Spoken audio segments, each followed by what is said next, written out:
BA प्रथम वर्ष में आपके पाठ्यक्रम के अनुरूप हम आज भारतीय आर्य भाषा के विकास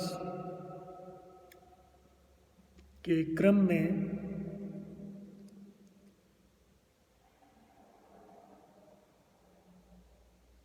प्राकृत भाषा का अध्ययन करेंगे। जैसा कि आप जानते हैं, मैंने आपको बताया था कि भारतीय आर्य भाषा के विकास को हम सामान्य रूप से 3 चरणों में विभाजित कर सकते हैं। पहला, प्राचीन भारतीय आर्य भाषा काल, जिसका समय 1500 ईस्वी पूर्व से 500 ईस्वी पूर्व है। इसके 2 विभाजन होते हैं, वैदिक संस्कृत 1500 ईस्वी से 1000 ईस्वी पूर्व और लौकिक संस्कृत 1000 ईस्वी पूर्व से 500 ईस्वी पूर्व। इसके उपरांत जो दूसरा चरण है भारतीय आर्य भाषा के विकास का, वो है मध्यकालीन भारतीय आर्य भाषा, जिसमें पाली, प्राकृत और अपभ्रंश 3 भाषाएं आती हैं, आर्य भाषाएं आती हैं। और इसका पूरा कालखंड हम जो है 500 ईस्वी पूर्व से लेकर के 1000 ईस्वी, यानी जहाँ से अपभ्रंश की उत्पत्ति होती है वहाँ तक हम ले सकते हैं। इसमें 500 ईस्वी पूर्व से 100 ईस्वी पूर्व पाली भाषा का समय है और 1 ईस्वी से लेकर के 500 ईस्वी तक का जो समय है वो है प्राकृत का, और 500 ईस्वी से 100 ईस्वी अपभ्रंश का। तो हम जो है प्राकृत भाषा के बारे में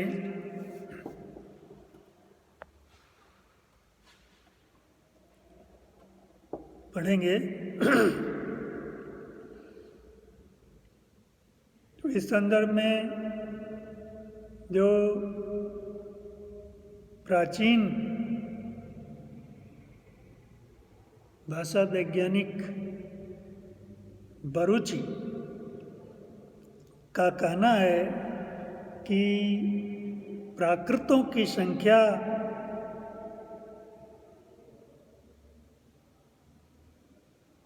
मुख्य रूप से 4 है। वो उनकी जो पुस्तक है, ग्रंथ है प्राकृत प्रकाश, उसमें उन्होंने शौरसेनी, महाराष्ट्री, मागधी और पैसाची को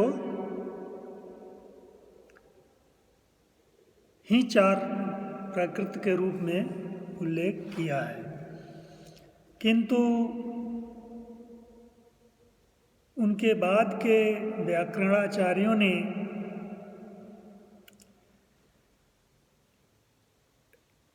इन 4 प्राकृतों के साथ ही अर्धमागधी को भी एक उल्लेखनीय प्राकृत कहा है।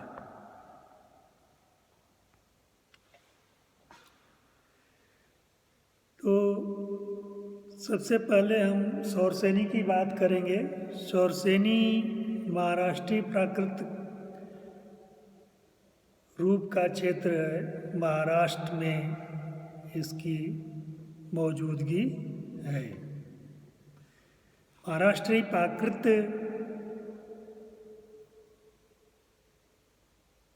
के 2 अलग अलग रूप भौगोलिक प्रदेशों की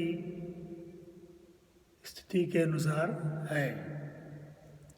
प्रसिद्ध भाषा वैज्ञानिक डॉक्टर मनमोहन घोष के अनुसार शौरसेनी का विकृत रूप ही महाराष्ट्री प्राकृत है। वह शौरसेनी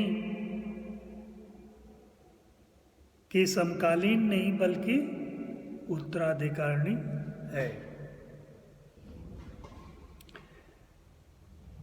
संस्कृत नाटकों में प्राकृत पद्य, महाकवि हालकृत, गाथा, सप्तशती अर्थात गाहा सतसई, प्रवरसेन कृत रावण हो, जिसका प्रचलित नाम रावण बद्ध है,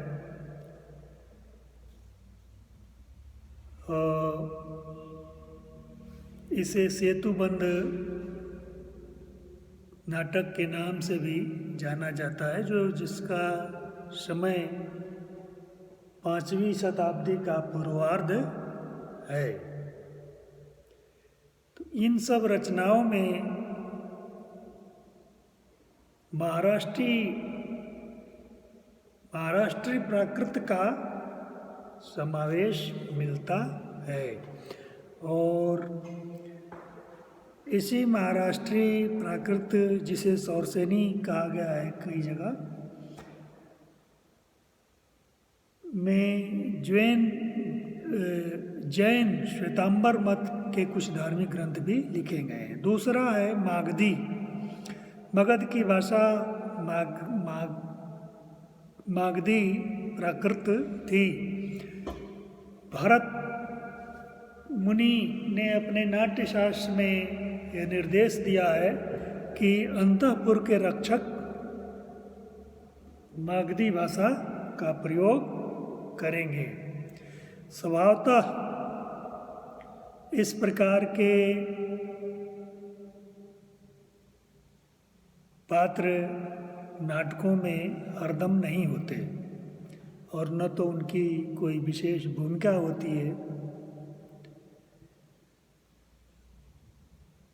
यही कारण है कि संस्कृत नाटकों में मागधी प्राकृत का प्रयोग कम से कम देखने को मिलता है। इसका प्राचीनतम रूप अश्वघोष के नाटकों में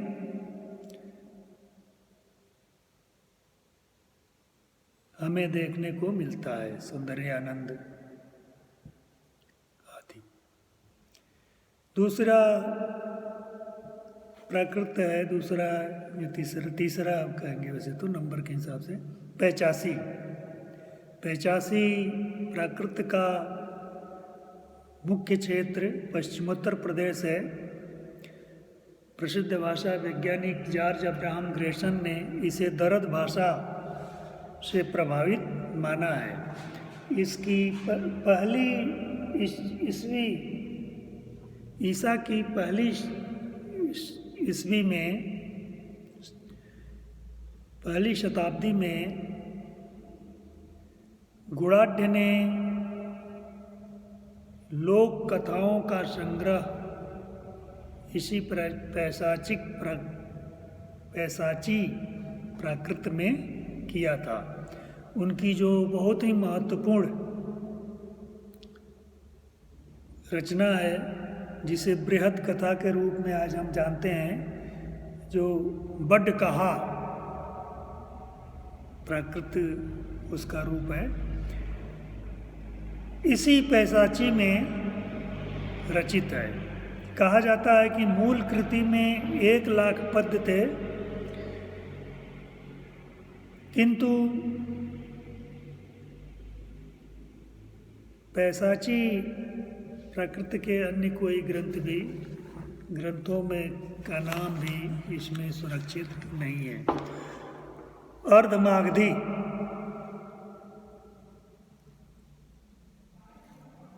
सौरसेनी और मागधी भाषा क्षेत्रों के प्राचीन काशी कोशल प्रदेशों की भाषा अर्धमागधी या प्राकृत थी। ये पूर्वोत्तर प्रदेश की भाषा रही है। इसकी भाषिक विशेषताएं भी उक्त दोनों प्राकृतों की मध्यवर्ती है। जैन ग्रंथों में इसे ही आर्स, आरसी आदि भाषा कहा गया है। इसमें पर्याप्त रूप से श्वेतांबर जैन संप्रदाय के ग्रंथ उपलब्ध हैं। इसी आधार पर प्रसिद्ध भाषा वैज्ञानिक हरमन जैकोबी ने इसे जैन प्राकृत भी कहा है। रचना की दृष्टि से अगर देखें तो विशाख दत्त के मुद्रा राक्षस 6वीं शताब्दी का उत्तरार्ध का समय ज़्यादातर लोग मानते हैं इसका, तथा कृष्ण मिश्र के प्रबोध चंद्रोदय जो 12वीं शताब्दी का ग्रंथ है में भी इसका कुछ प्रयोग हुआ है। इसमें तलाब्य श, मूर्धन्य श के स्थान पर दंत श का ही प्रयोग अनेक स्थलों पर मिलता है और दंत्य ध्वनियों के मूर्धन्यीकरण की प्रवृत्ति अर्धमागधी में अपेक्षाकृत अधिक है। तो ये 4 प्राकृतिक भाषाएं